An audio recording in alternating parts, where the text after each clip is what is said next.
Dover Beach by Matthew Arnold.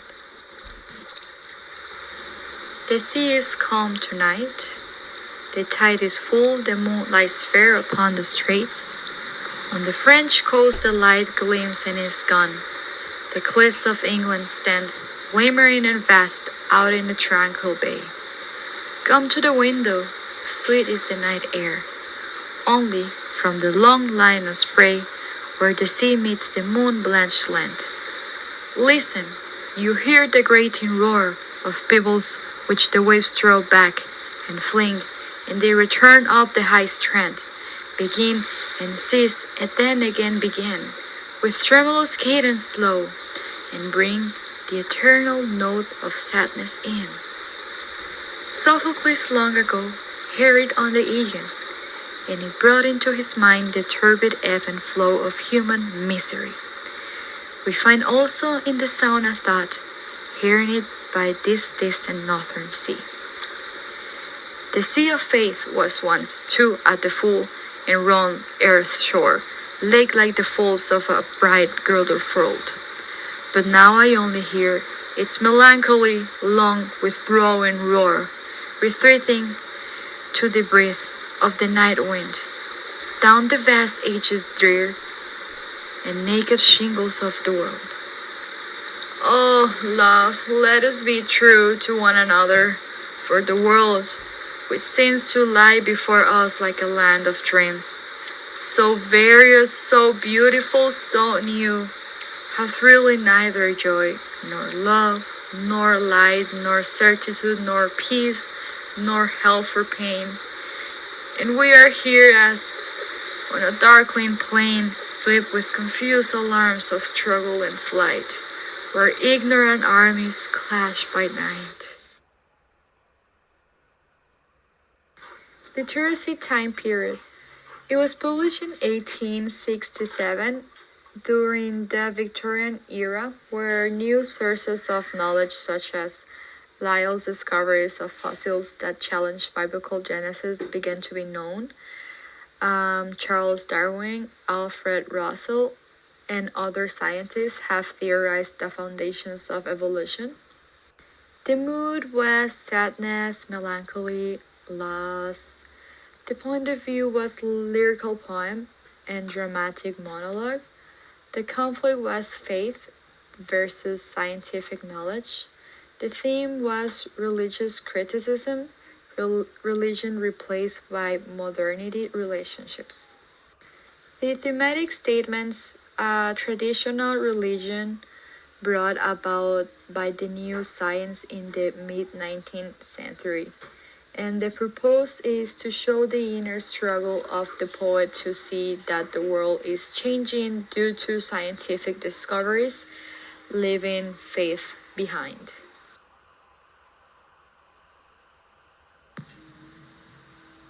Matthew Arnold, he was born on December 24th, 1822 on Laleham, Staines, United Kingdom, and he died on April 15th, 1888. A brief overview of his life is that he was a poet and literacy critic whose influence continued after his death. He was the son of an English headmaster, which his name was Thomas Arnold. He was an educator known for his influence on school reforms in the 19th century. Thomas Arnold, his interest in education manifested in Matthew, who spent much of his life working as a professor or school inspector. During his time at school, he caused Matthew to travel many times, giving him a broad experience of England and continental Europe. But at the same time, his constant analysis and judgments of schools and education gifted him added perspective on society and learning. And today Arnold is remembered for his poetry and his literacy and cultural criticism. Matthew Arnold's poetry includes reflections on life, an appreciation for the culture and thought of classical antiquity, and contemplation of the shortcomings of modern life. One of the best examples of these themes is his poem Dover Beach.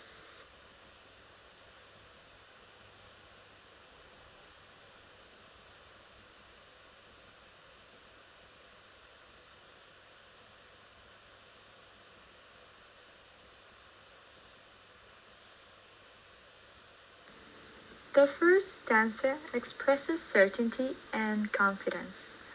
Through images and stylistic devices, through the senses of sight and hearing, it positions the reader in front of the sea, the beach, and the moon as an inspiration of confidence that abruptly changes to the uneasiness of the sound caused by the pebbles dragged by the movement of the waves on the beach.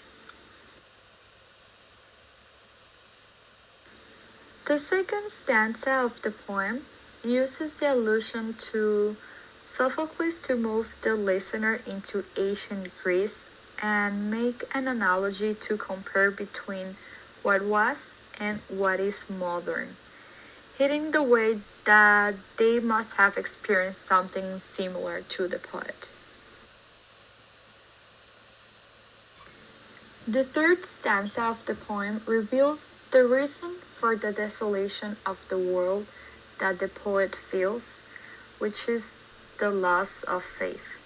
Using the metaphor of the sea as the faith and putting the importance of the faith with a capital letter which filled, surrounded, and held the world like a belt.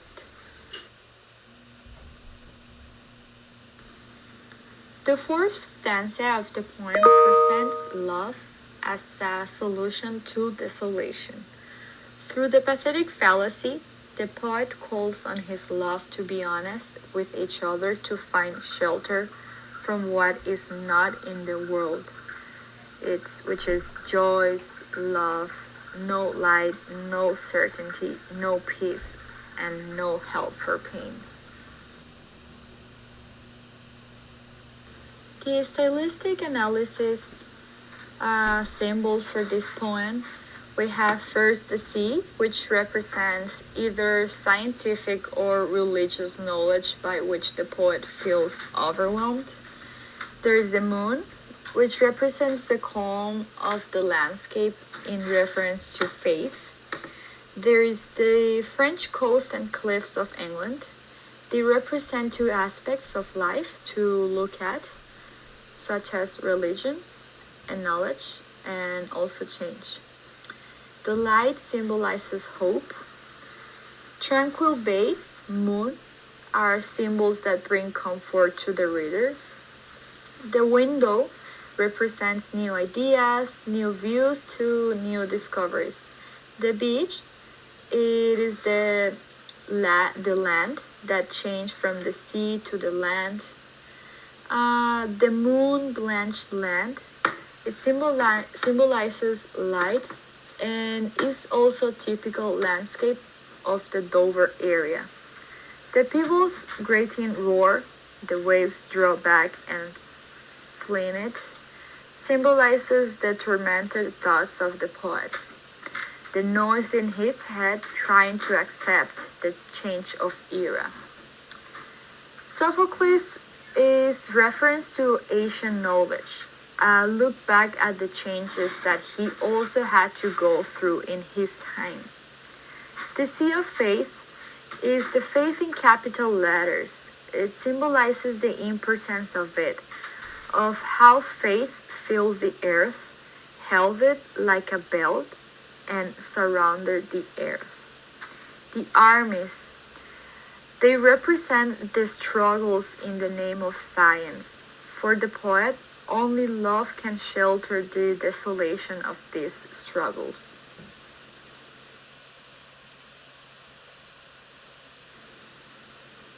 The poem shows the poet's inner struggle to see how the world is changing, leaving behind faith for the modernity of science knowledge. This view of the poet is reflected through the stylistic devices, which are the sea, the waves, the shores of the beach, the cliffs, and the sound of the waves.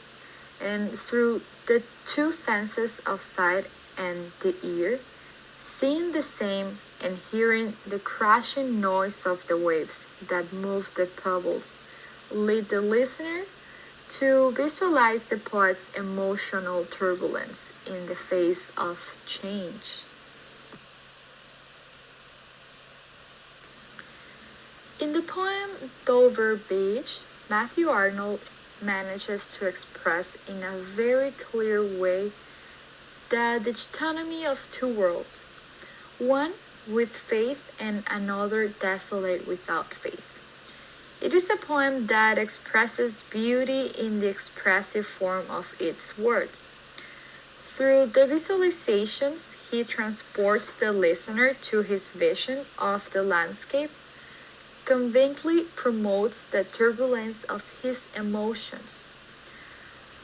Despite the beauty of his expression, a negative and bleak expression of the poet's emotions can be seen in the face of social change that is taking place in his environment in terms of the perspective of the loss of religion in society.